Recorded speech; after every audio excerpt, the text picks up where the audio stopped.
Hello folks, so today I'm going to be talking about why we suffer and how we cope, and giving you a model of what I call the 4 layers of suffering. So this is patterns that I've noticed in myself and in clients of the ways that suffering accumulates as we go through our lives, because there are different kind of layers to it in that sort of accumulate in the body, and it's really helpful to know what those are so you can better navigate your own suffering, better understand what's going on within you, why certain emotions and sensations and responses are arising when they do, in whatever combination order that they do, and so you can better sort of orient yourself. Because as you go through these layers, which I'll explain in a moment, you get progressively more disconnected from yourself, right? As these come up to help you survive, and they're like manipulations of reality that you're creating in order to survive, but with each one you get more disconnected from yourself, more dissociated from yourself. And in order to heal, you then need to start going back through those layers in a conscious way. And that's why it's helpful to know what those layers kind of are. So I'll explain the model at a high level, then we'll go into each of the 4 layers, and I'll talk a little bit about how you can use it at the end. So the layers are as follows. Layer 1 is like the core hurt.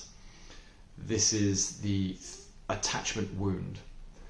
Then we have layer 2, which is the survival responses that come up to protect us, to protect that wound.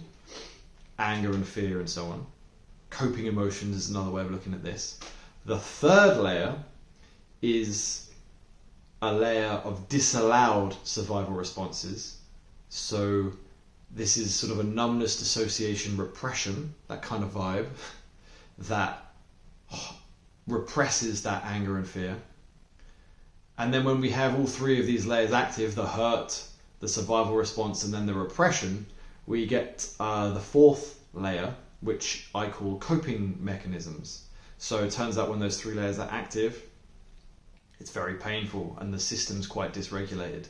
And so you need to turn to addictions, being in control, whatever coping mechanisms you could find to regulate your nervous system. Let's take a closer look at each of these. So the core hurt, this is, like I said, that core attachment wound. This signals a really core threat to your attachment, or to your life, to your survival, essentially. That typically, is formed when you're very small, and it can kind of take the form of like a really deep hurt, sadness, shame, sense of lack, deficiency, even just raw terror. That again is a signal of this sort of existential threat that sort of lies at the heart of everyone, essentially. But it's very deep and very unconscious.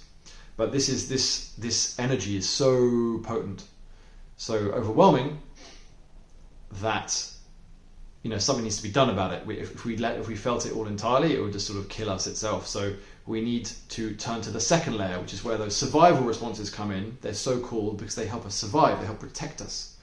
And so that's typically things like anger, the fight response, the flight response, the freeze response, the fawn response. And these are these survival responses that come up to nullify the threat in some way by fighting it, running away from it, and so on and so forth. Now these are incredibly powerful, and sometimes these emotions and energies can be overwhelming in and of themselves, or more often actually, or just as importantly, they are not allowed by society, by parents, by teachers, caregivers, and so on. So, at school or a home with your parents, it may not have been allowed to get really angry. Or if you were very afraid, people would try and sort of fix it. But don't be afraid, it's fine. In both cases and in other ways, we're forced to kind of repress and push down those survival responses. In some way, it's not safe to feel them. So we have to push them down. And this is where the 3rd layer comes in. You create a 3rd layer of defense that is a kind of a numbness, a repression, a dissociation, different approaches your body will use to keep those survival responses all packed down into the body. So those responses don't disappear, they get actually pushed down into your body, and there are layers of tension and numbness that are created to hold those in.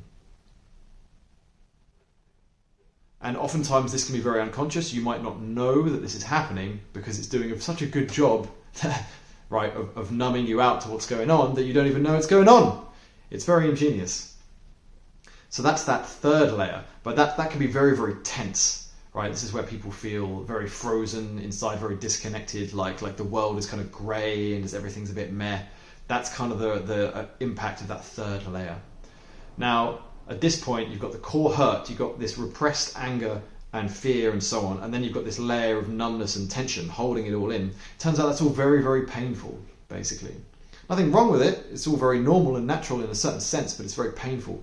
And that's where the fourth layer comes in, which is these coping mechanisms which we have to use in order to regulate our nervous system in the face of the first three layers. So this is things like alcohol or drugs, in terms of addictions, sex, work, whatever it might be, or being in control of things, like needing to be feeling like you're right all the time, or that people are listening to you, sort of those kinds of coping mechanisms. Or we might try and, I don't know, save the world, or be really successful. There's all kinds of ways that people find to deal with the various layers of dysregulation that are going on below the surface in the first three layers I described.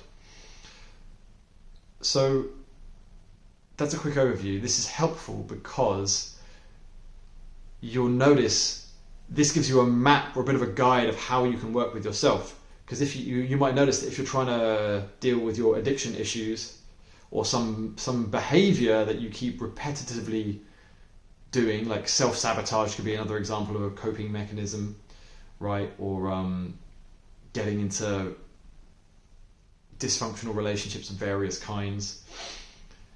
If you want to kind of change these behaviors, you kind of need to go through the layers.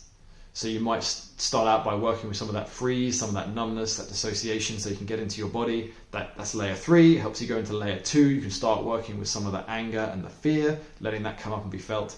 And you'll notice that if you stay with the numbness, eventually the freeze, it eventually kind of melts. It kind of goes down. There's space for the anger to come up. And similarly, if you stay with the anger, for example, really letting it out, letting it be here. In many cases, I notice with clients, they're staying with the anger, and then at a certain point, they start crying. They start really breaking down and going into that hurt, that sadness underneath, right? And as they're going through these different layers, and it's when you go through the layers and you get to that stuff at the core, that core hurt that's driving the other layers, then you start to really transmute what's going on, and then that kind of ripples back up through the layers. And that's where you can start to get some behavior change and start to get some freedom from the tension and pain caused by these different layers. And in each of these layers, this is a simplistic model. It's not truth with a capital T, but in each of these layers, it's not really like a singular thing. There are many, many different patterns that are sort of constantly running in each layer. So there's all sorts of different combinations of beliefs and feelings and sensations and trapped energies and stuck emotions and so on you might find at each layer. But you can broadly categorize them like this. Good. Is there anything else I wanted to say?